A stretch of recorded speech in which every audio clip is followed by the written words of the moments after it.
Want to master the art of managing creatives amidst tight deadlines, fostering a creative culture, understanding the needs of designers and copywriters, and uncovering common leadership missteps? Discover all this and more in today's episode.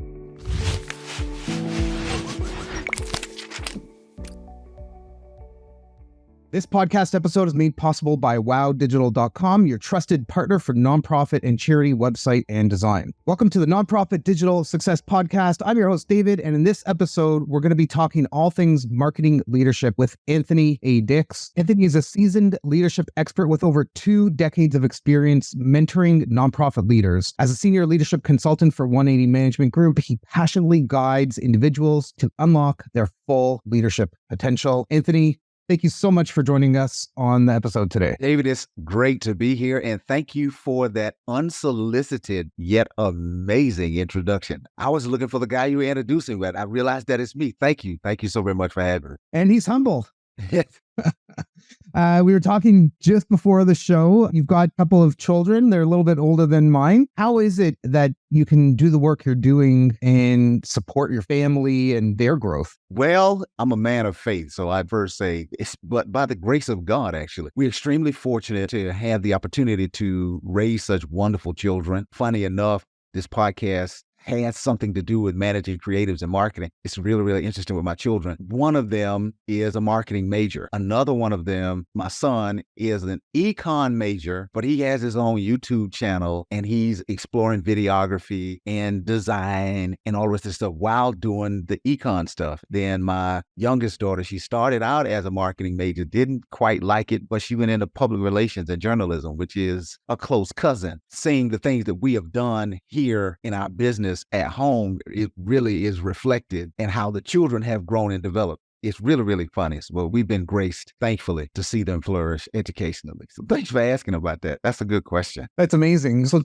talking about fostering creativity, how can leaders foster a creative work environment or a culture where everybody's like on rushing and hurrying and they just want to get things done? Yeah, there's a lot of options out there for people, but in the creative space, it's hard to rush creativity. Like when you rush creativity, it diminishes the product, it diminishes the outcomes, it diminishes the content. And so for a creative to flourish, there has to be safe spaces for them to explore, but still you really have to have very, not to overly use the word, creative systems for accountability as well. And there's some ways in which you can continue to slow things down so that creatives can flourish and still meet the deadlines. And one way to which to do it is just to be clear in what you expect. Now, I'm pretty sure as you've gone about working with a client, it probably takes a good little while to get the client clear about what they actually want you to produce. I mean, they may be effective at casting vision. They may be effective at building other initiatives. But when you start talking about stuff like flyers and social media campaigns or a website, it's almost as if they turn into the Charlie Brown teacher. Like, wah, wah, wah, wah, wah, wah, wah, wah. And you're trying to pull certain things from them so that you can write the copy, trying to pull certain things from them so that you can design a website that aligns with their brand, or just design whatever it is you're designing that aligns with their brand, whether it's a video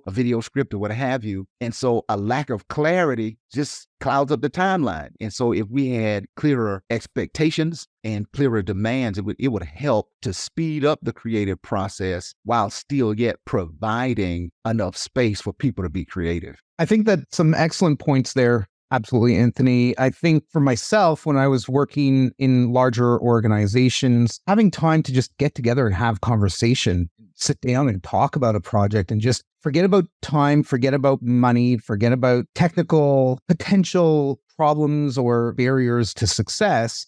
What is the pie in the sky? What is it that we can do? And then go, okay, well, this is going to be, a $200,000 3-year project. They have $5,000, or it's for a team in your organization that you're working with, like volunteers or HR or who knows, whatever. What's realistic, right? And then so you can take a look at this like big, grandiose, amazing idea and go, okay, we're going to take this piece from it, and that's what we're going to do right now. Let's not throw this in the garbage. Let's keep this as like long-term plan and goal. Mm-hmm. And providing those types of spaces give creatives an opportunity to draft, right? So you give them enough freedom to where outcomes are off the table at this point. Let's just brainstorm. And brainstorming is a form of just drafting. Just let our imaginations run the way that they run. And as professionals, we know we can't do that all day. Like you can't draft and imagine and brainstorm for 8 hours, but to carve out a particular time in a project plan for drafting and brainstorming where there are rules on the table that no idea is off the table can give you the space to just get it all out.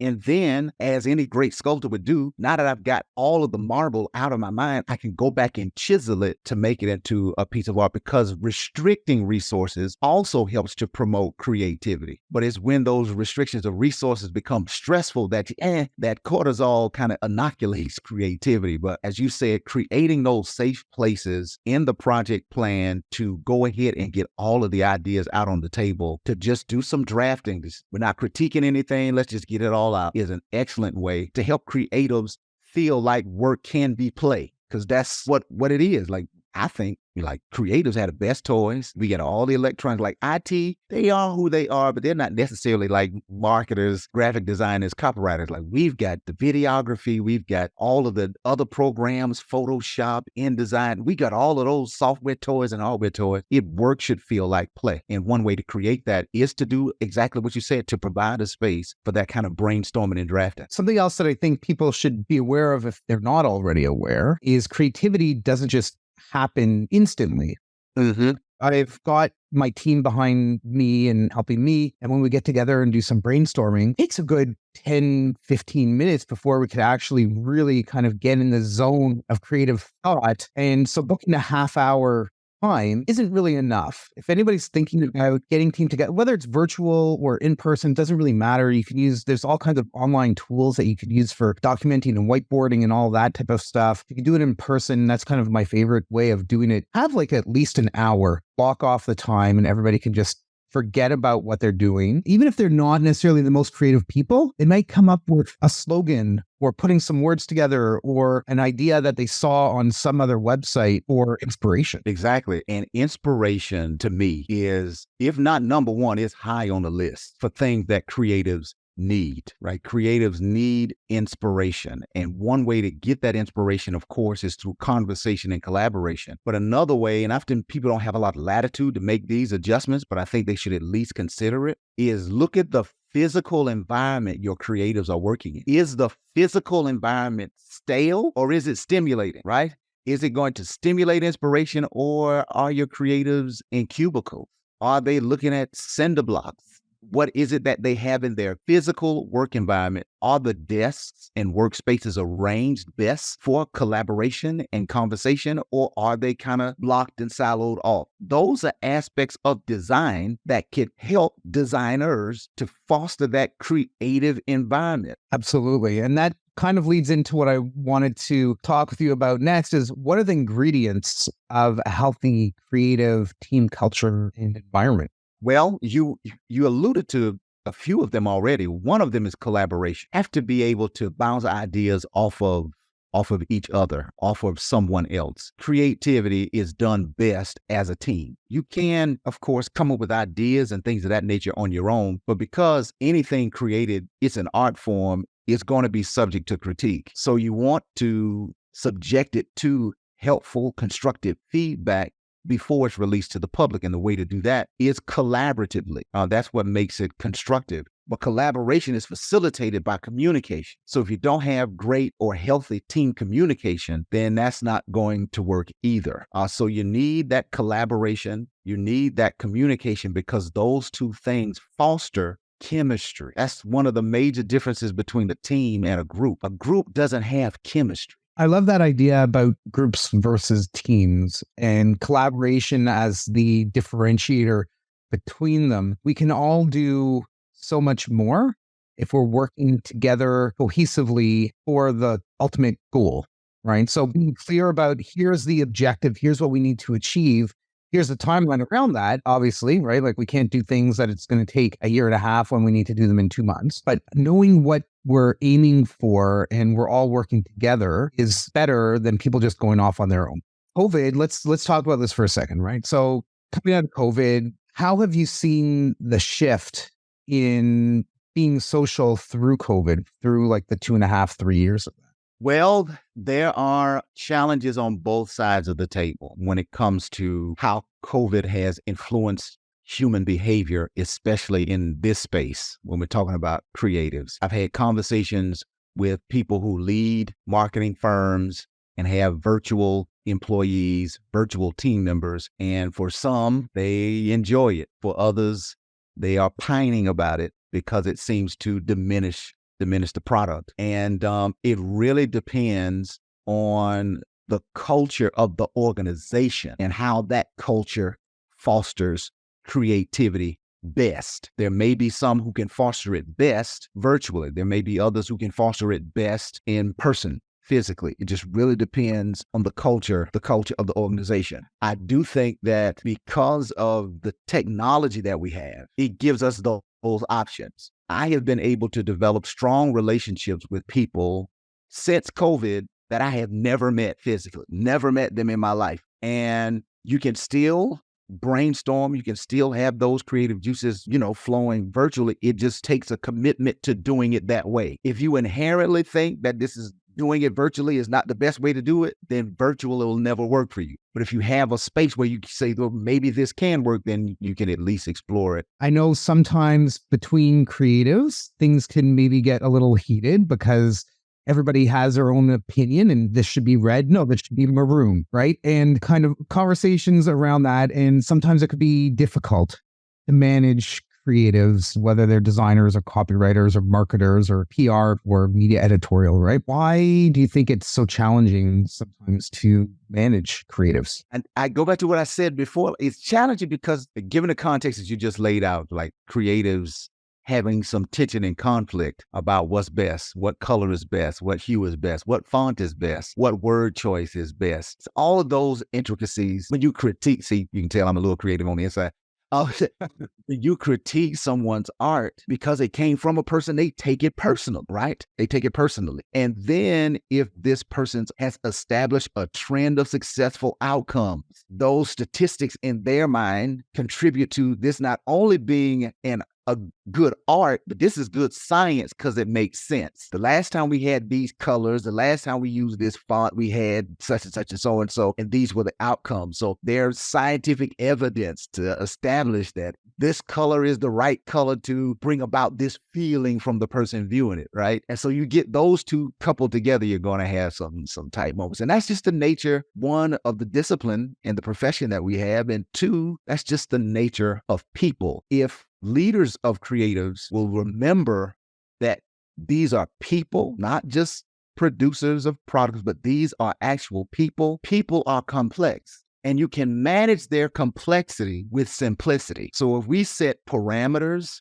for our conversations, if we set ground rules for how we engage each other when we critique each other's art, it can help to provide a safe space. Think about it. When you are on the road, the highway system is simple. The drivers are complex. You don't know what a person is going to do. But the thing that keeps me from running off the road is a little white line. You know what I'm saying? Like, it's simple. And so if we can, as leaders of creatives, create clear and simple systems, we can manage the complexity of those who are under our charge. Sometimes we get in the zone, is what I'm going to call it. And we're very fixated on fixing a problem, whether it's with words or design or programming or whatever, right? You can, even if you're a developer, you can still be creative in how you solution around solving X, Y, and Z, right? So whatever that is, we kind of get in the zone and we're focused and we've got our blinders on, and it's really hard to imagine that something could be done a different way.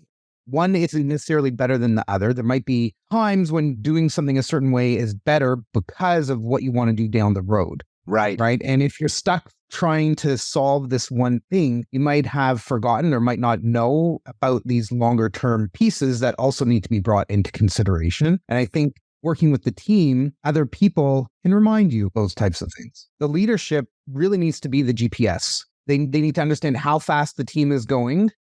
Where are they headed to? Being able to explain to the team, all right, here's where you got to turn left or turn right, be able to navigate around obstacles like closed roads and things like that. I think it's a really, really great analogy. And I would add to that, one of the practical ways in which you can provide that GPS, so to speak, is not just directionally, but also with a dashboard that gives you insight into the team's capacity. On the dashboard in my vehicle, your vehicle, there are a whole lot of capacity measurements. How much gas is in the car? How fast are we going? How fast have we been traveling? And oil pressure and a whole host of other things, so that we, even though we don't have the technical expertise to build that dashboard, we do have the technical expertise to read it and govern ourselves accordingly. And so marketing leaders should have some type of dashboard to help measure the creative's capacity, because if you pile several projects on a creative team, they may not be able to produce project Z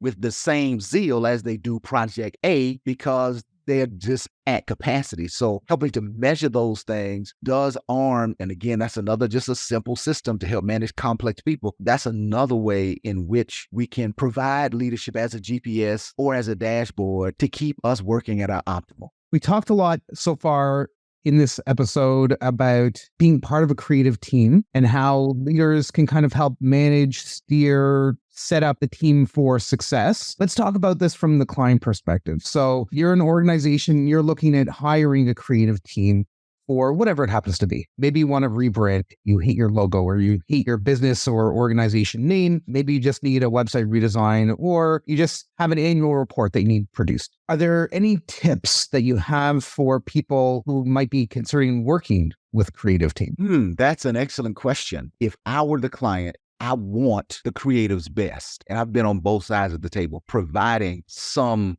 of the marketing deliverables. I have a executive certificate in digital marketing from eCornell, and I was at one time a StoryBrand certified guide. And I don't know if you know about what StoryBrand is. Business Made Simple, Donald Miller. I did that for 3 or 4 years and was doing the marketing stuff from that. So I've been on both sides of the table. What I want from a client, they don't always provide. That does inhibit one's ability to provide what the client wants. Providing a space for the client and the potential firm to discover what they want. That's one way in which both the client and the marketing professional or firm can see if there's chemistry. And I know this might be a lot to ask, but you can sense it when the vendor or the firm or the professional gets you. You can feel it. Trying to engage as much of your heart in the engagement as you do your head is necessary, because you can get a lot further with a firm if you've got a good relationship up front. And that discovery call or those initial consultations can help you to see whether or not this is a person who we can work with, because when they give you a piece of art and it doesn't meet your expectations, you've got to revise it. And in the revision stage, you don't want there to be a lot of conflict or miscommunication or people to take things personally or something else to come up. So creating that connection and sensing chemistry is one tip that I would give. What I heard from what you said there is to allow yourself enough time in the project timeline to be able to establish relationship with the company. And a lot of times, in my experience, organizations are at the last minute when, oh, we need to do this. We need it in like the next month. And so they're rushing. There isn't enough time to really establish the relationship to really understand their visceral gut reaction to a company like yours or mine or others to go, you know what, this is the right fit for us. You know, it's unfortunate that for some nonprofit organizations, they have a tendency to stand or stay behind the operational 8 ball. Like there's always a press that is difficult to prioritize projects because everything seems to be urgent. You get a last minute grant that you want to have, or you find out that there was some stipulations in the grant that changes how you need to present something in the annual report, and you've already printed it and you've already designed it. We got to go back and do that over again. So in many times, the organization itself is operating at a pace that's not a proactive pace, but a reactive pace. And they come to marketing firms in that posture. We are reacting to something. And that urgency, because they're reacting, becomes an emergency, and they pass that onto the vendors. And as you said, if they could reach a semblance of ideal operational efficiency, it would help everyone else that they work with as well, so that they can position the project and the people who are working on that project, if it's external, put them in the best position and give them a little bit more of a time cushion. Anthony, thank you so much for hopping on the podcast today. This has been really fantastic. I've learned some amazing little tips and tricks that I'm going to take back to my team and chat with our clients about. And I hope that the folks listening to this episode have gotten some great advice and pointers from you today. What I like to do is try to issue a challenge to everybody that's listening. If you have a challenge, something that you want anybody listening to this episode that they go and do within a week of listening. A challenge that you can go and do within a week. Given the context of our conversation, I would challenge anyone who is not a creative to talk to someone who is in a creative space. Just take them to lunch or just have a conversation and just try to find out what makes them unique. Like, I think every creative has a unique creative superpower that's just unique to them, that you can see in their art, you can read in their copy, you can see in their design. It's just a part of them. And on the flip side, a creative, I would challenge them to talk to someone who is not necessarily in the creative profession and find out how they are creating within that profession and learn to appreciate that. There are some spaces where there are people who you don't think may be as creative if you are a marketing professional, when in actuality, they do have to create. They just go about doing it differently from you. And if we can find those commonalities, we can extend the collaborative team and be the better for it. Fantastic. Anthony, if anybody wants to get in touch with you, what do they need to do? If you would like to get in touch with me, all you got to do is go to 180managementgroup.com. That's 180managementgroup.com. If you'd like to schedule a time to just talk to me, I'd love the opportunity to connect with you. Just hit schedule a call and it'll take you to a place where you can schedule a leadership or training consultation. Get that leadership consultation and we can set something up and connect and see what we can make of the world. True to everything we talked about today, Anthony is a social person. He wants to meet with you. Go to the website. Thank you, Anthony, for joining in again. It's been great having you on the Nonprofit Digital Success Podcast. Everybody listening, if you want any of the resources, information, the link to Anthony's website, head over to our podcast page at nonprofitdigitalsuccess.com. Click on this episode for all the details. And until next time, keep on being successful.